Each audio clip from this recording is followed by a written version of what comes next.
dans les années 94, peut-être même 95. Voilà. Alors, je suis jeune étudiant à l'UNSTP. Au niveau du campus sur lequel j'étais de l'UNSTP, le GADI, comme on l'appelle, c'est le groupe des élèves et étudiants des Assemblées de Dieu de Yamoussoukro, avait pour responsable au niveau de l'UNSTP l'étudiant Mohamed Sanogo. Quand je venais d'arriver sur la cité de l'UNSTP, j'ai rencontré un frère, un dévancier, un aîné qui était tout à fait spécial, qui était tout à fait différent, totalement fou de Jésus, avec sa guitare qui sillonnait, n'est-ce pas, et qui arpentait les rues de l'UNSTP avec sa guitare, chantant des cantiques, quelquefois entouré de quelques frères, dont le pasteur Alain.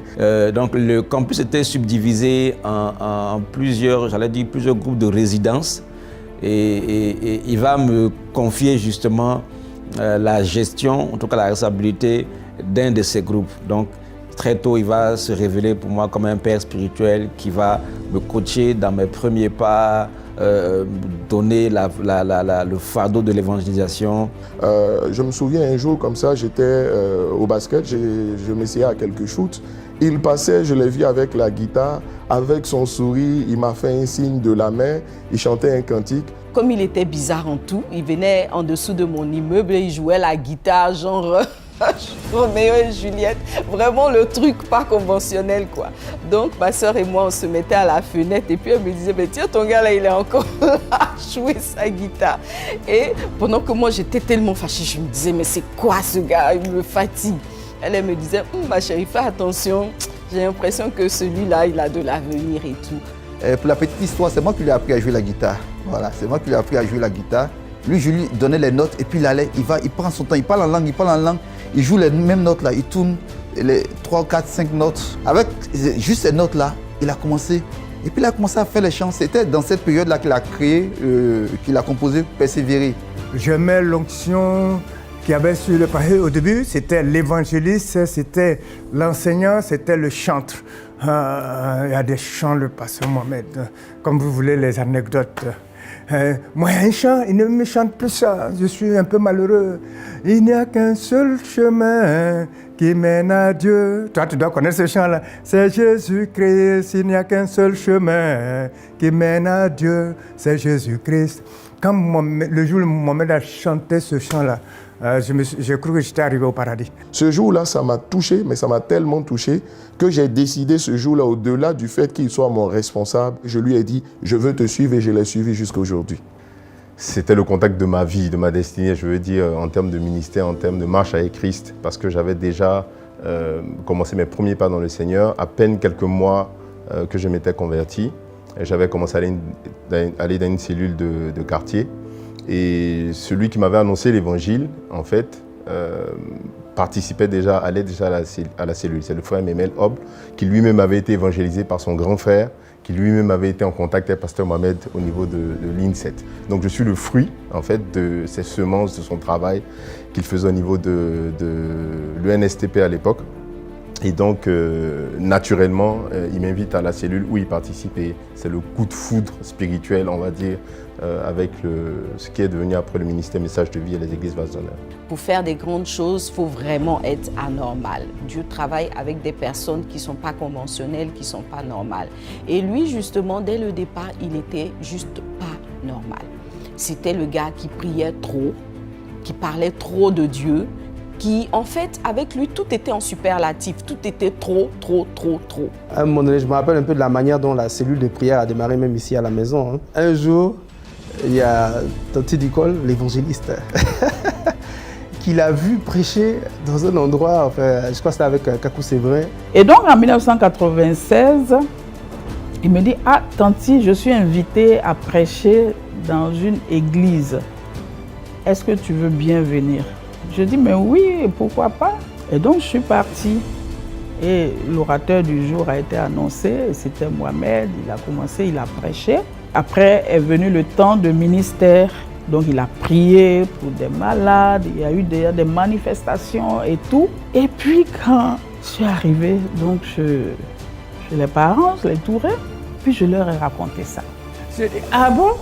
Il est assis avec toute cette grâce-là, tranquillement, là. Et puis donc, je l'appelle, et puis on s'assoit. Je dis, mais Mohamed, voilà ce que Tante Noukal vient de nous dire.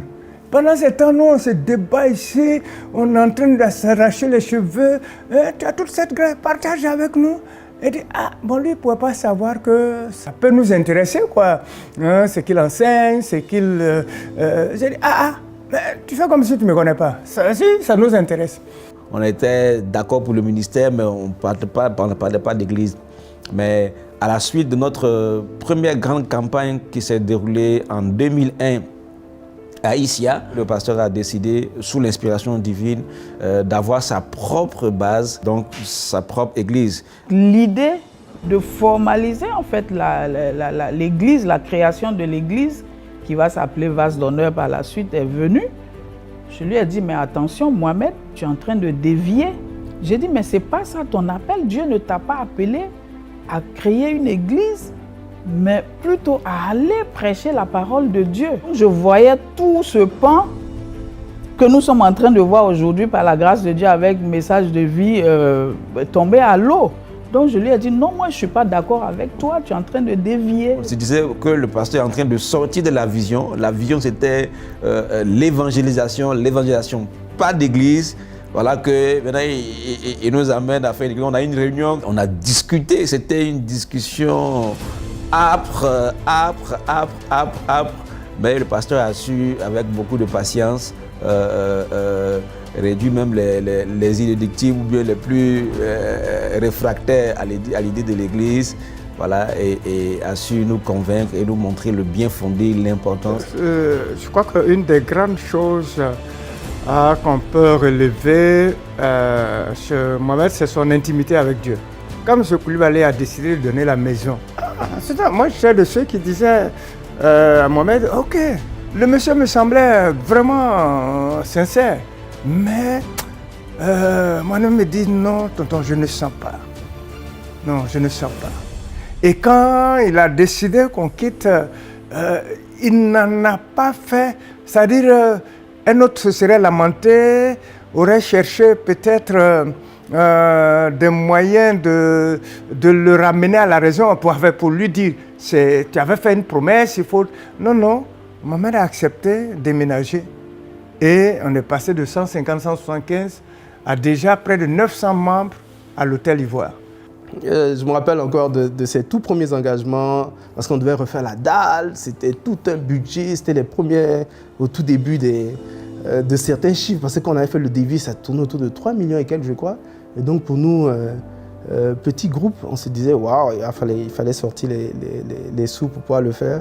Mais franchement, c'est là qu'on a commencé à voir, je dirais, la bénédiction en termes de Dieu qui pourvoit à vos besoins en passant par les différents fidèles. Et je me rappelle du jour où on a réalisé, on a tout terminé, on a fini de faire la dalle et tout. Franchement, c'était magnifique. C'était un beau jour pour nous parce que c'était la preuve que Dieu pourvoyait vraiment à chacun de nos besoins. Le pasteur Brice Hobb, il avait vu au plateau, pendant qu'il était en train de faire un stage ou quelque chose, une annonce de quelqu'un qui vendait une guitare électrique avec un ampli. Donc il est venu le donner le soir à la cellule, pendant la réunion, comme sujet de prière, pour qu'on puisse avoir cet instrument-là. 75 000 francs, c'était énorme pour nous à l'époque. Donc on prie le Seigneur, on intercède, et il y a une sœur au milieu de nous, une tata, qui décide d'offrir la guitare. Et on a pu l'acheter, on l'a ramené à la cellule. Mais c'était le vendredi qui a suivi, je crois. Mais c'était tout un cérémonial. Et pasteur Mohamed devant, qui loue Dieu, qui rend grâce, qui invite toute l'assemblée à rendre grâce à Dieu pour cet instrument de 75 000 qu'on venait d'avoir. C'était le premier. On a trouvé le premier siège à côté de l'EPP pour les perdus. Pour payer les loyers, le loyer, bon, on se cotisait, hein, ok. Je me souviens bien, il nous fallait 150 000 francs par mois. Bon, 150 000, j'ai dit, ok, pasteur. Mais en ce moment, on ne disait pas pasteur, on disait Mohamed. 150 000.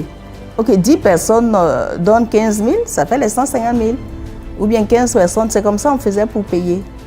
C'est vrai qu'aujourd'hui, quand on regarde le ministère Message de Vie et les églises Vase d'honneur, pour nous qui avons cheminé, qui avons marché avec Mohamed Sanogo avant que tout ça ne prenne place, on est toujours ébahis, on est toujours en admiration, on est toujours dans l'étonnement de voir que ce jeune homme disait à l'époque, qui était comme un rêve, qui était comme une aspiration, soit aujourd'hui réalité et à une dimension qui, je dirais, nous dépasse tous. C'est-à-dire jusque-là, personne ne peut s'asseoir pour expliquer, voici comment les choses se sont passées. C'est-à-dire nous-mêmes là, on est certes acteurs, mais on est aussi spectateurs. On se dit, mais comment?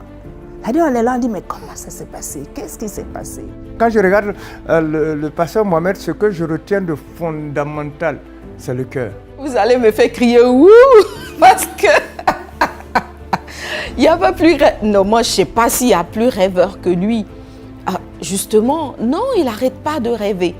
Il n'arrête pas de rêver. Ça aussi, c'est peut-être un autre secret de l'homme Mohamed Sanogo. Non, il n'arrête pas de rêver. Parce qu'effectivement, on peut avoir été un rêveur et puis, à un moment donné, on estime que le rêve s'est réalisé.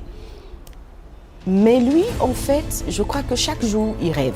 Chaque jour, le rêve s'augmente. Chaque jour, le rêve s'ajuste, s'augmente de quelque chose de nouveau. Il continue à rêver et il a cette habitude-là de toujours nous dire qu'on n'a même pas commencé encore. Alors moi, chaque fois qu'il dit ça, je dis « Ouh, Seigneur, ça va être chaud ». Parce qu'après tout ce parcours, s'il nous dit « Non, on n'a même pas encore commencé », c'est qu'il y a encore beaucoup de choses qui bouillonnent dans son esprit. J'ai vu Mohamed, c'est comme s'il conduisait une organisation et puis faisait des œuvres, mais c'était grand, ça dépassait même ma capacité de conception que j'avais en tout cas dans le temps. J'ai dit, mais c'est pas possible, puis je voyais des choses, c'était trop grand ce que je voyais là. Pour lui, Vase d'honneur doit être toujours à la pointe de la modernité, doit être toujours une réponse aux besoins actuels des populations. Vase d'honneur doit être en phase avec son temps. Vase d'honneur doit.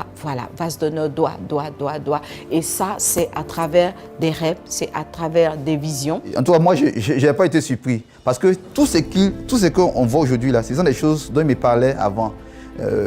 Par exemple, le DSP, quand le DSP a commencé, ce sont des choses dont il me parlait avant. Je pense que vraiment le rêve a été porté par son porteur lui-même et que nous, à un moment donné, nous avons constaté que oui, le rêve était devenu réalité et que petit à petit, il grandissait. J'avoue que bon, au stade où on en est, on est un peu comme les spectateurs d'un feuilleton. On se dit, c'est quoi la next step? C'est quoi la prochaine saison? C'est quoi les prochaines intrigues?